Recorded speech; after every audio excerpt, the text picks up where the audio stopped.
Hey guys, so here I am approaching my 13th day. I think it's been 13 days at this point.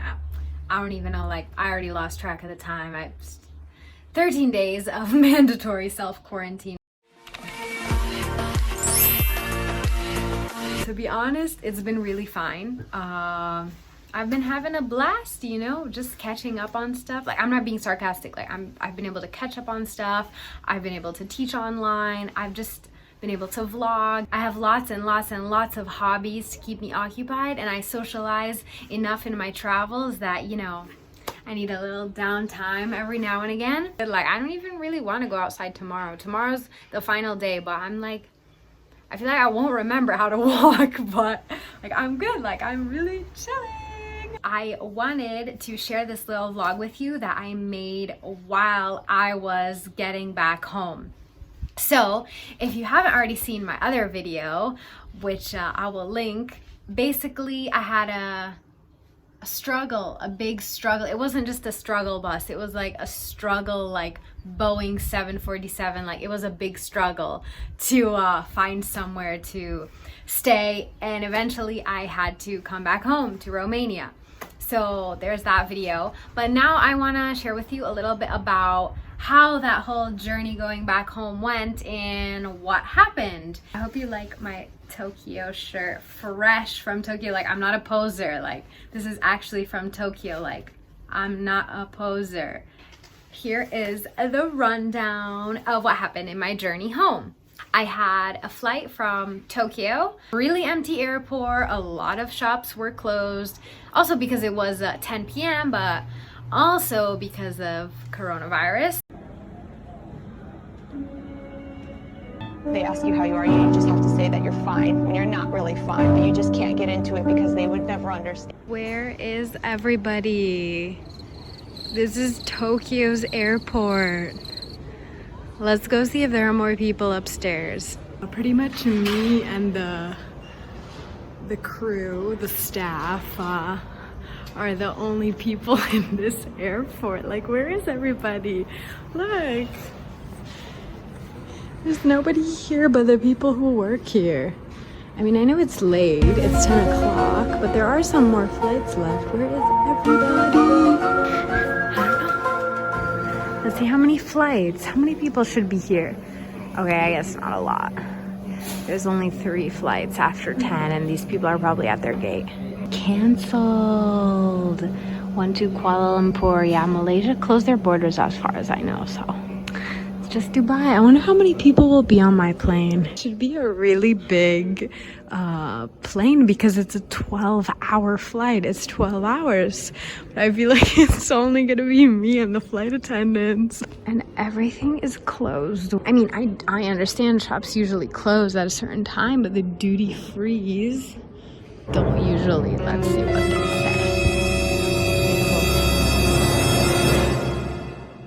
Not even drug box is open. Damn it, that's how you know. Me and the one other passenger on the flight. Now, I did see like, I think 6 other people checking in when I was checking in. So there's at least gonna be 6 of us, I think. Me, that guy, I saw 2 girls, and I saw 1 more guy, and well, maybe just 5 of us then. These massage chairs, if I have time, I'll spend my last yen on them. Of course, I'll be back. I'm already like pretty much crying in the airport. Like, I don't want to go. Also, I think it's a good time to get my face mask on. I probably should have done that way earlier, but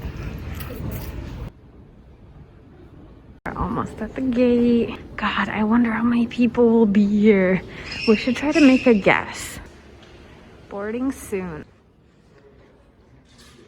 But when I was doing the check-in, the lady asked me if a window seat was okay, so I'm really curious if she's like, she didn't give me any clues, you know, as to whether the window seats were in high demand or if there's a lot of them left. I would say it's a good 100. Definitely a good 100. It's not gonna be full though. So I would say there were only about 6 60 to 75 max people on that flight. Nobody was sitting next to me. I had 3 seats kind of all to myself, so I was able to chill out. Okay, who needs business class when you have not 1, not 2, but 3 seats? It was a 12-hour flight, so whew, like, ooh, can you imagine that? 12 hours. Can you imagine having a 12-hour middle seat? Luckily enough, all my really long haul flights, I've not had a full row next to me.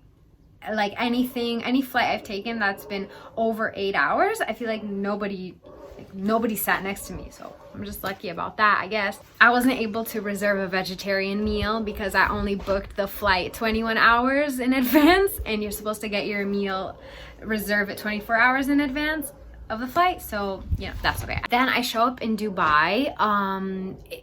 In Dubai time, it was about 5 or 6 in the morning.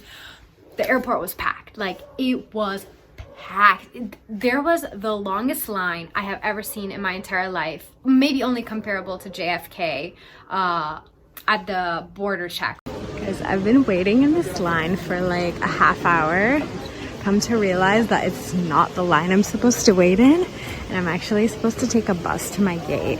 Bruh. How's that for fucking poppy level of ditziness? Okay, but compared to Japan's airport, we're like packed over here in Dubai. Like, there's a lot of people. I didn't expect that.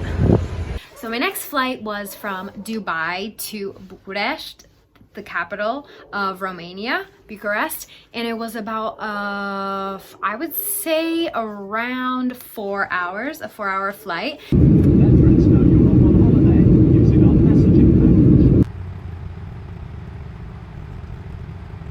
I also had 2 people sitting next to me, 2 women, mother and daughter, and they had nowhere to go. Like, they had a strong bladder. Like, they both had strong bladders. None of them got up the whole entire flight. So I was just, I feel like sometimes I feel shy. Like, I know you guys don't think I'm shy, but like, believe me, I'm shy. Like, so like, I didn't want to ask them like, can you get up or anything? So I just kind of like tried to sleep as much as possible, because when you sleep, like, your bladder, I don't know, it's just like dormant or something, and yeah, of course, like waking up every now and then with an exploding bladder. We had 1 meal.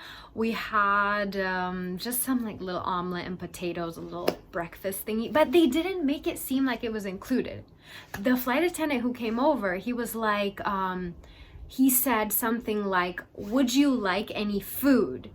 They didn't just automatically give you the meal or say, here's your meal or whatever. They were like, would you like any food? So I thought you had to purchase it. So I said, no. I was like, nope, like, I am not gonna purchase any of your rip-off, disgusting, worse than Subway sandwiches. And the people next to me, I got over my shyness and started talking to them. They were like, oh no, the food's free. So I was like, all right, like, bring it over. Like, I pressed the button right away. Then at another point, I woke up and there was a white piece of paper on my lap, and I was reading that it was this form that you had to fill out, right, to declare at the border check. So you had to declare not only where you've been and where you've traveled to, but where you were gonna stay. It was asking you about symptoms, everything. So I was trying to fill this out, trying to like scramble my brain with all these like formal Romanian words, right, that I've never used in my life. But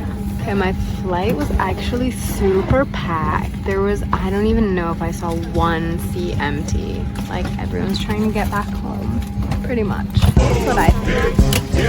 Came from Dubai though, so I don't know if they were there for vacation or for work or something, but I don't know, I ain't questioning it. I just hope I can get through, because they made us sign a paper. Surprise, motherfucker. So check this out. This is like a personal declaration that asks you the countries that you left from, your address, how you can be contacted, and if you've, number 1, lived in or visited places where people were infected with coronavirus. Number 2, if you came in direct contact with people suffering from infection at work, in the neighborhood, or visiting a hospital. Were you hospitalized in the last 3 weeks? And did you have one of the following symptoms: fever, difficulty swallowing, difficulty breathing, intense cough. I'm honestly a little worried. I hope they don't quarantine me. I think they're gonna ask me questions about Japan, but I'm a little nervous. We had to go through the border check. So the line was quite long. I think I was waiting in the line for over 30 minutes and every single kiosk was open. I would say like there were about 20 separate kiosks open. Still had to wait a half hour. The thing is, nobody there was doing any kind of health checks.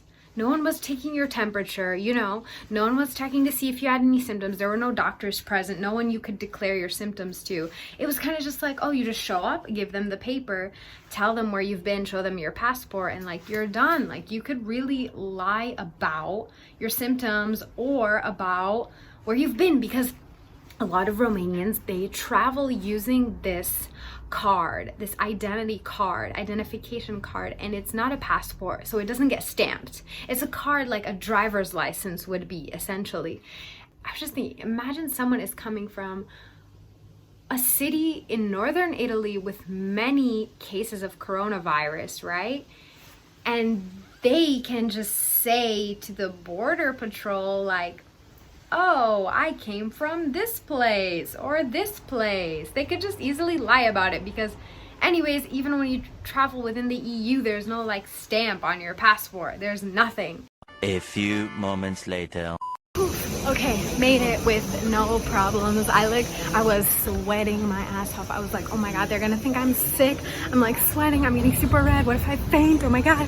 But I didn't. And I think the guy who was checking my passport and checking my document was sympathetic when I told him like I don't speak Romanian that well. I mean, I don't speak it perfectly, so I don't know if I messed up or not. But yeah, all good. Of course, he just said I have to self-quarantine for 14 days, but that's expected. So yeah, hopefully gonna catch up on my vlogs during that, including this one. I waited maybe about 3 more hours, got some food. Shout out to the Bucharest airport because they have a grocery store on the bottom level of the airport. Like oh my god. Okay, so someone just walked out of the bathroom without even washing their hands. Oh hell no! But you know, fuck coronavirus, right? Oh, look at that. My bag is just waiting here with its cute little onigiri. Oh, I'm so sad I won't be eating that every day, like twice a day anymore. So cute. Shout out to Marta for giving this to me. So it says self-isolation just from these countries, but the guy told me at the border check, like I have to self-isolate, which I will do anyways, like Q&As, because Romanians are hectic and they're probably super paranoid. Can I give the virus to my animal? No. Can you give the virus from person to person? Who could get the virus? Products and goods produced or got from China aren't dangerous. I feel like people probably really think that, especially because they're not the most accepting. They're a little bit racist around here, so I would believe that they think that if you eat a fucking rice, you're gonna get coronavirus. The airport is absolutely full. Run. Throwback. This is where I slept for like 8 hours when my flight got canceled. Right on the floor of this hallway 3 months ago. I get on my flight from Bucharest to Cluj, which is my city in Romania, and this flight was about, it's always super short, like a half hour, I would say. They actually usually do a little snack, but they suspended that. They were like, sorry, like we're suspending our, you know, cart and meal service. It's just like a snack and a piece of chocolate. Ladies and gentlemen, the passenger seat belt sign is still on. For safety reasons, we strongly recommend to keep your seat with your seatbelt fastened. We remind you that smoking of any kind is not allowed. I get into the airport, right, into the Cluj airport, and we go through the line that is for flights that are flying nationally. So we don't get health screened. None of that, because we're all assuming to be flying from Bucharest, which is the capital, right? So they're like, oh no, of course we don't need to worry about these people. But imagine if someone came from Italy or came from Spain or somewhere where there are a lot of cases, like they would never know, the officials would never know, because our flight was coming from Bucharest, and that came into a separate section of the airport. But then there were these people that were coming internationally, and you could see them through the glass. They went to a different section of the airport, and there were people like legitimately head to toe in like hazmat suits with like temperature guns waiting for them, I swear. If I came from an international airport to Cluj, I would have probably been quarantined by those women. They have like temperature guns. So good thing I went to Bucharest first, and you know, this is just a domestic flight, so they don't need to worry about me. Or do they? I wonder where they're coming from. I feel like they're about to get health checks. We'll see. Oh, they're telling them to keep their distance. And this is the best part. I get outside of the baggage claim area, and I look up at the screen of flights of arrivals, and every single flight from Bucharest except mine that day was canceled. Like previous flights, future flights. Mom said I'm lucky I made it because everything is annulled. It's the motherfucking Eagle Double G. Snoop Dogg. Yeah, I feel really lucky, and it just made this whole like 14-day self-quarantine thing not even like a big deal. Like, at least I'm home, you know, at least I'm here, like I'm safe. Overall, it was a really good, smooth 26-hour journey. Everything went fine. There were some things that I was really surprised about. Number one, the form that we filled out about where we were coming from and where we were going to stay in Romania was only in Romanian. Like, there was no English option. So I wonder what non-Romanian speakers did with that form. A second thing that was really surprising is just the people's kind of hygiene etiquette. Like, they were wearing masks, but then they would like take their mask off to touch their phone to their face and talk on the phone, then put their mask back on, then like use their gloves to touch money, then use their gloves to like touch their clothes or their hair or their face. And it was like, you guys, like, that's not how this stuff works. Number three, just the sheer fact that people could potentially lie where they came from, like arrivals versus the international arrivals. So, okay, we're a domestic arrival, but that's not to say that someone couldn't have had a flight before that from an international airport, right? So the protocol, it just didn't make sense to me. As much as they're saying on the news, you know, they're going through all these checks, they have all these points, blah, blah, blah. Like, none of that actually happened. Four is that there was no kind of health screening in general in Bucharest, in that airport. Like, nothing. Like, no one there to take your temperature or check your symptoms. It was kind of like if you want to declare and be honest about it or not. That was basically it. The fifth thing that was super shocking was how many flights were canceled from Bucharest, from the capital. It was not much different from a normal journey of mine, and yeah, I'm really thankful for that. So thanks for watching, guys. If you like this video, you can like it. If you disliked it, you can also dislike it. It's a free world.